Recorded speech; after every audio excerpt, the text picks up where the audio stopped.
People देव की यह कथा। एक बूढ़ा ब्राह्मण था। वह हर रोज पीपल को जल से सींचता था। पीपल में से रोज एक लड़की निकलती और कहती, पिताजी, मैं आपके साथ जाऊंगी। यह सुनते सुनते बूढ़ा दिन ब दिन कमजोर होने लगा। बुढ़िया ने पूछा कि क्या बात है। बूढ़ा बोला कि पीपल से एक लड़की निकलती है और कहती है कि वह भी मेरे साथ चलेगी। बुढ़िया बोली, कल ले आना उस लड़की को, जहाँ 6 लड़कियां पहले से ही हमारे घर में हैं, वहाँ 7वीं लड़की और सही। अगले दिन बूढ़ा उस लड़की को घर ले आया। घर लाने के बाद बूढ़ा आटा मांगने गया तो उसे पहले दिनों की अपेक्षा आज ज्यादा आटा मिला। जब बुढ़िया वह आटा छानने लगी तो लड़की ने कहा कि लाओ माँ, मैं छान देती हूँ। जब वह आटा छानने बैठी तो परात भर गई।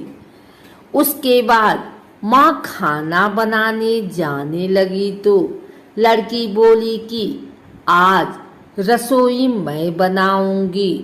तो बुढ़िया बोली कि ना, तेरे हाथ जल जाएंगे। लेकिन लड़की नहीं मानी और वह रसोई में खाना बनाने गई तो उसने तरह तरह के 36 व्यंजन बना डाले और आज सभी ने भर पेट खाना खाया। इससे पहले वह आधा पेट भूखा ही रहते थे। रात हुई तो बुढ़िया का भाई आया और कहने लगा कि दीदी, मैं तो खाना खाऊंगा। बुढ़िया परेशान हो गई कि अब खाना कहाँ से लाएगी। लड़की ने पूछा कि माँ, क्या बात है। उसने कहा कि तेरा मामा आया है और रोटी खाएगा, लेकिन रोटी तो सबने खा ली है। अब उसके लिए कहाँ से लाऊंगी। लड़की बोली कि मैं बना दूंगी और वह रसोई में गई और मामा के लिए 36 व्यंजन बना दिए। मामा ने भर पेट खाया और कहा भी, ऐसा खाना इससे पहले उसने कभी नहीं खाया है। बुढ़िया ने कहा कि भाई, तेरी पावनी भांजी है, उसी ने बनाया है। शाम हुई तो लड़की बोली कि माँ, चौका लगा के चौके पर दिया जला देना, कोठे में मैं सोऊंगी। बुढ़िया बोली कि ना बेटे, तू डर जाएगी। लेकिन वह बोली कि ना, मैं ना डरूंगी, मैं अंदर कोठे में ही सोऊंगी। वह कोठे में ही जाकर सो गई। आधी रात को लड़की उठी और चारों ओर आँख मारी तो धन ही धन हो गया। वह बाहर जाने लगी तो एक बूढ़ा ब्राह्मण सो रहा था। उसने देखा तो कहा कि बेटी, तू कहाँ चली। लड़की बोली कि मैं तो दरिद्रता दूर करने आई थी। अगर तुम्हें दूर करवानी है तो करवा लो। उसने बूढ़े के घर में भी आग से देखा तो चारों ओर धन ही धन हो गया। सुबह सवेरे सब उठे तो लड़की को न पाकर उसे ढूंढने लगे कि पावनी बेटी कहाँ चली गई। बूढ़ा ब्राह्मण बोला कि वह तो लक्ष्मी माता थी। जो तुम्हारे साथ मेरी दरिद्रता भी दूर कर गई। हे लक्ष्मी माता, जैसे आपने उनकी दरिद्रता दूर की, वैसे ही सबकी करना। पीपल देवताओं का साकार रूप है। पीपल को जल चढ़ाने से देवता सकारात्मक ऊर्जा बढ़ाते हैं। पीपल में प्राण वायु बढ़ती है एवं प्रदूषण समाप्त होता है, जो एक दैविक कर्म है। पीपल पेड़ों में सबसे श्रेष्ठ माना जाता है।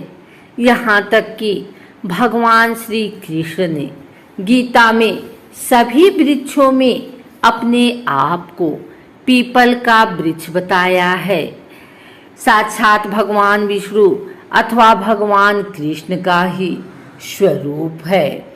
अगर आप भी पीपल के पेड़ में दिया जलाते हैं अथवा पीपल की पूजा करते हैं तो भगवान नारायण की कृपा से आप पर अवश्य बनी रहेगी पीपल की कृपा। लेकिन आपको इतना जरूर पता होना चाहिए कि पीपल के पेड़ की कितनी परिक्रमा करनी चाहिए। पीपल पर जल चढ़ाते समय कौन सा मंत्र बोलना चाहिए, पीपल की पूजा सुबह कितने बजे करनी चाहिए इत्यादि पीपल के पेड़ से जुड़ी धार्मिक एवं रहस्यमयी जानकारी हम आपको प्रदान करते हैं। आइए सबसे पहले जानते हैं पीपल की पूजा का महत्व एवं पीपल की पूजा के फायदे। उसके बाद हम जानेंगे कि पीपल के पेड़ की कितनी परिक्रमा करनी चाहिए। हिंदू धर्म में पीपल को साक्षात भगवान नारायण का ही स्वरूप बताया गया है।